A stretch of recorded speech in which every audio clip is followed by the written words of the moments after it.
What is up, YouTube? This is Wi-Fi Memory here today. Today we are looking at Scizor's unexpected sweep. I got two battles against the same guy. We ended up deciding to do a best 2 out of 3, and game 1 really went our way, and then game 2 is where we got the Scizor sweep. Our backs were against the wall, and Scizor was unexpectedly able to actually get the sweep, and it was very interesting, a very fun set. And I hope you guys can stay tuned to watch it to the very end because it was really cool. Anyway, game 1, he decides to lead with his Cloyster as I lead my Breloom. I know I can threaten it with a Mach Punch, so that's what I go straight for. He switches right into his Espeon. And now this is a Choice Bender Breloom, and we do a lot of damage. We do a lot. I mean, that's a big hit right there. Knowing that the Espeon can be kind of threatening, I went ahead and switched to my Scizor. Scizor, basically being the MVP of this episode, mostly due to game 2, but you know he gets some work done in game 1 as well, as we're able to get a Bullet Punch off on a switching Espeon. I want to say, let's see, probably Kingdra, I believe he's switching to. Yes, Kingdra. So that does decent damage, decent chip damage, and now we're just going to switch him on out, force our Breloom again. Yes, because Breloom actually, you know, I don't necessarily know, I ain't looked at Kingdra, but I don't necessarily know if it gets Hurricane or not. But we go back into our Breloom as he misses a Hydro Pump. He goes into Espeon expecting the Mach Punch, and we go for Bullet Seed, and one Bullet Seed is enough to take out that Espeon. That's so crazy. That just shows you how hard Breloom can hit. Cloyster comes back in, and I'm like, heck with it. We'll just go for a Bullet Seed. See if we can pick up the KO. I was figuring maybe he was trying to go for Shell Smash or something, so I wasn't so afraid of him. And he actually just lets me have his Cloyster basically for free, so I appreciate it, my man. He goes back out to his Kingdra now, and I try and go for that big old Bullet Punch, but this time he goes for Ice Beam. So making me think that he might be Choice Specs, because he had a switch and then he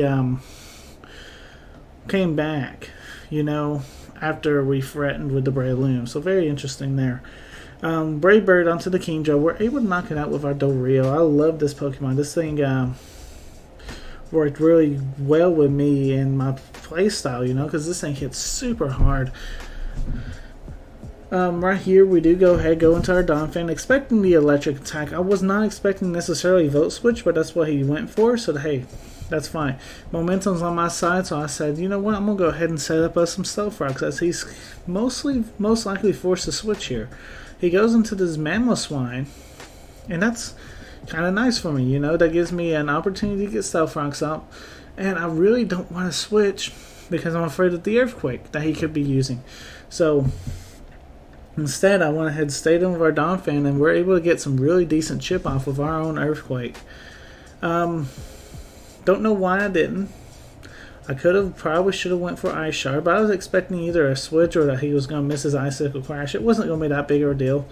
Either or. Donphan goes down. We got priority on this team with Scizor.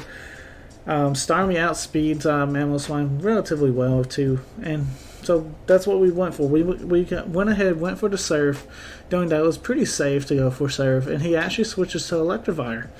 Electivire does not like taking this Surf. Unfortunately, though, having Donphan fainted, we're forced to kind of keep our Starmie in now.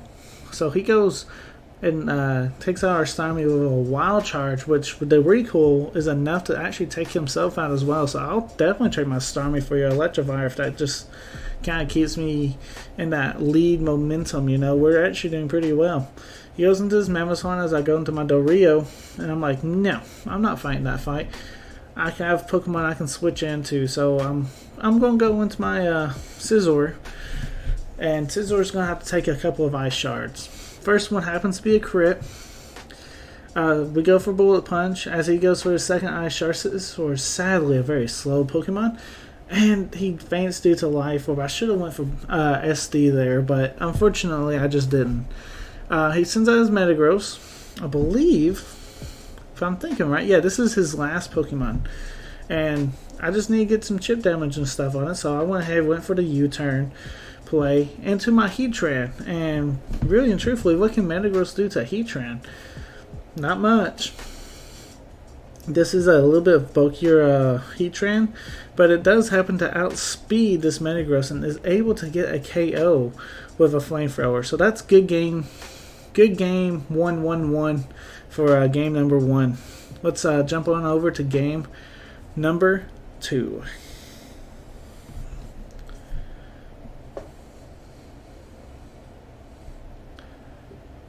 So basically, I don't want to overpredict.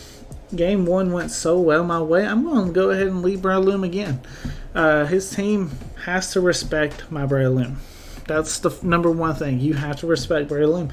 And he led Cloyster. I was like, okay, since you're not respecting Breloom, I'm going to go for that Bullet Seed. You leave Cloyster in to take the Bullet Seed, and it goes down. Basically, I can mimic of game 1 whenever we had this battle. So right here, he goes into the Kingdra. Kingdra definitely threatens me with that Ice Beam that he showed.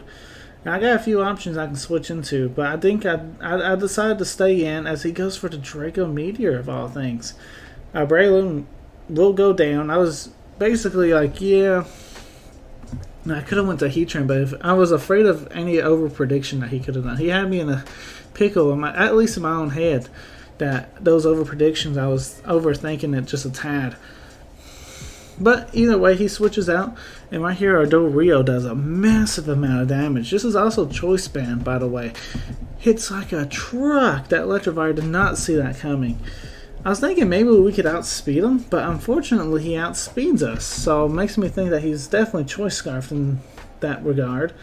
And that gave me a prime opportunity, I guess, to go into my own Starmie, knowing that we should be kind of safe against this Electivire, because he should be able to switch up his attacks, and we should be able to get some huge damage off us onto something. He goes into Kingdra. Unfortunately, we're not able to get that big hit off, but you know what? That's fine. We do decide to stay in and hit him with a Psychic, don't we? I'm pretty sure, yeah. We do hit him with the Psychic. It does really good, decent damage. By the time he hits us with his Draco Meteor, he's going to be... yeah, he ain't Life Orb, so he's still in the orange. I was thinking that he was Life Orb there for a second, but that's still fine. It gives me a prime opportunity to go into Scizor, and I'm able to threaten. Now, we are down. He's already took out 3 of my Pokemon. I've only took out 1 of his Pokemon, so keep that in mind. That at this point in the battle, I'm a little bit freaking out, because I'm like, oh, there's no way I can pull this off. He sends out Metagross. Like, I guess he just didn't want his Kingdra to go down due to a Bullet Punch.